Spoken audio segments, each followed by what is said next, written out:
तीसरे कंडीशन से आइए, विक्षेपित कण के प्रकार के आधार पर, यानी कि कण के आकार के आधार पर। तो कण के आकार के आधार पर कोलाइड तीन प्रकार के होते हैं।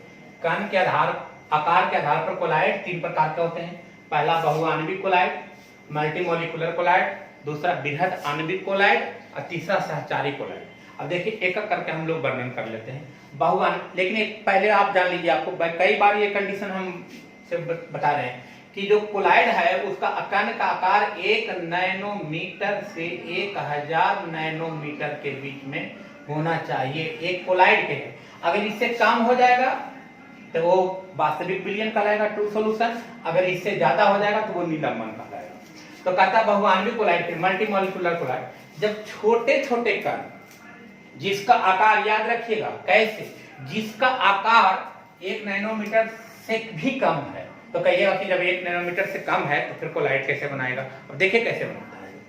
बहुआण्विक कोलाइड के कण अनेक छोटे छोटे अणुओं परमाणुओं को परस्पर जुड़ने से बनते हैं, उसे बहुआण्विक। जिसके कण का आकार छोटा है, लेकिन एक कण का आकार छोटा है, लेकिन ये आपस में जब जुड़ जाता है तो जुड़ने के बाद ये अपने कण का आकार 1 नैनोमीटर से 1000 नैनोमीटर के बीच में कर लेता है, इसीलिए यह कहलाता है बहुआण्विक कोलाइड। यह लघु कणों का एक पुंज होता है।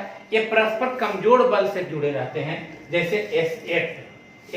अब एसेट के 1000 अणु आपस में जुड़ करके एक कोलाइड का निर्माण करता है। ये कोई जरूरी नहीं कि ये 5, 6, 7 कई अणु भी आपस में जोड़ करके एक कोलाइड, परस्पर कोलाइड का निर्माण कर लेगा, वो कहलाएगा बहुआण्विक कोलाइड। यानी कि कई छोटे छोटे अणु आपस में जुड़ करके एक बड़े कण के आकार का निर्माण कर लेगा, तब वो कहलाएगा बहुआण्विक कोलाइड।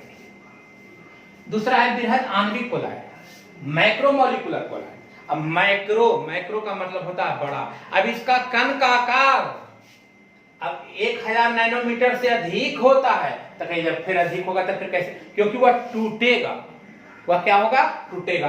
बृहद आणविक कोलाइड उच्च आणविक द्रव्यमान के वाले कुछ पदार्थ को घुलाने पर प्राप्त विलयन में इनके अणु टूटकर कोलाइडिकल के आकार में परिणत हो जाते हैं, उसे बृहद आणविक कोलाइड कहते हैं।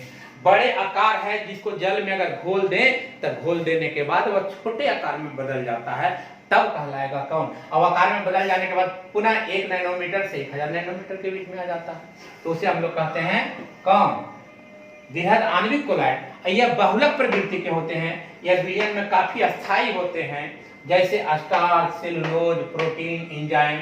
स्टार्च, सेलुलोज, प्रोटीन, एंजाइम जो है, जो स्टार्च हम लोग खाते हैं, प्रोटीन जो खाते हैं, उस शरीर में जाने के बाद वह टूटता है, और टूटने के बाद वह क्या होता है, अपनी आकार है जो 1 नैनोमीटर से 1000 नैनोमीटर के बीच में कर लेता है, तो वो कोलाइड कहलाएगा बृहद आणविक कोलाइड। अब ये है कौन, बहुआण्विक कोलाइड। अब हम लोग देखते हैं तीसरा संगुणित या सहचारी कोलाइड। संगुणित या सहचारी कोलाइड, अब देखिए सांद्रता पर निर्भर करता है। अब अच्छी तरह से इसको समझिएगा, यहाँ 2 सांद्रता लेकर के हम लोग चले हैं फिगर में, अच्छी इसके बारे में हम समझा रहे हैं, आप अच्छी तरह समझ लीजिए। एक है निम्न सांद्रता और एक है उच्च सांद्रता, यानी एक तनु विलयन, एक सांद्र विलयन। तो कहता है कि ऐसे पदार्थ जो होते हैं जो निम्न सांद्रता पर, यानी कि तनु विलयन पर, यह समानता वैद्युत अपघट्ट, इलेक्ट्रोकेमिस्ट्री जब चैप्टर होगा तो उसमें हम लोग पढ़ाए थे इलेक्ट्रोलाइसिस, वैद्युत अपघटन है, वैद्युत अपघट्ट वो विलयन, जिसमें विद्युत धारा प्रवाहित करने के बाद वो अपघटित होकर के टूटता है, तो पदार्थ कहलाएगा कौन सी, विलयन कहलाएगा वैद्युत अपघटन, क्रिया अपघटन।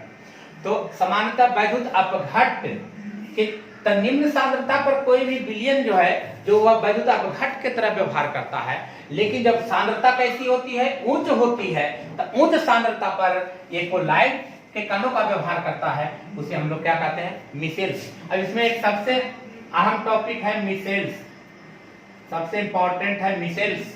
मिसेल्स को समझने के लिए आपको वेट करना पड़ेगा, अगला टॉपिक हम लोग आप चलेंगे इसके मिसेल्स ही आएगा आगे। तो कहता है कि उच्च सांद्रता पर यह कोलाइडी कण, जब उच्च सांद्रता जब होती है तो यह कोलाइडी कण बना लेता। अब उच्च सांद्रता पर क्यों, क्योंकि यह निम्न सांद्रता पर क्यों नहीं, क्योंकि यह निम्न सांद्रता पर इसके कण का आकार 1 नैनोमीटर से 1000 नैनोमीटर के बीच में नहीं आ पाया, तो जब नहीं आ पाएगा तो यह कोलाइड बनाएगा नहीं। लेकिन जब उच्च सांद्रता होती है तो उच्च सांद्रता पर इसका आकार जो है 1 नैनोमीटर से 1000 नैनोमीटर के बीच में आ जाता है। तो 1 से 1000 के बीच में आ जाएगा तो कोलाइड का व्यवहार करता है। तो इसे कहते हैं क्या, समूहित कोलाइड या सहचारी कोलाइड। या उच्च सांद्रता वाले विलयन परस्पर जुड़ करके समूह बनाते हैं। इस समूह को हम लोग कहते हैं संयोजित कोलाइड कहते हैं। समूह अभी संयोजित कोलाइड में फिर पुनः आएगा द्रव स्नेही या द्रव विरोही, क्योंकि मिसेल्स पढ़ने जब हम लोग पढ़ेंगे तो इसमें सबसे इंपॉर्टेंट वही द्रव स्नेही अद्रव विरोधी कि कपड़ा कैसे साफ होता है, मिसेल्स कैसे बनता है, इसके बारे में हमको जानना है। सबसे अहम टॉपिक है। तो एकदम बहुत अच्छी तरह से हम अगले वीडियो में इसको हम लोग लाएंगे कि मिसेल्स एकदम बहुत आसान सा ट्रिक के माध्यम से उसको समझाएंगे किस प्रकार मिसेल्स का फॉर्मेशन होता है और किस प्रकार कपड़ा हमारा साफ हो जाता है, उसके बारे में जानेंगे। तो इसका हम उदाहरण है कौन, साबुन और अपमार्जन।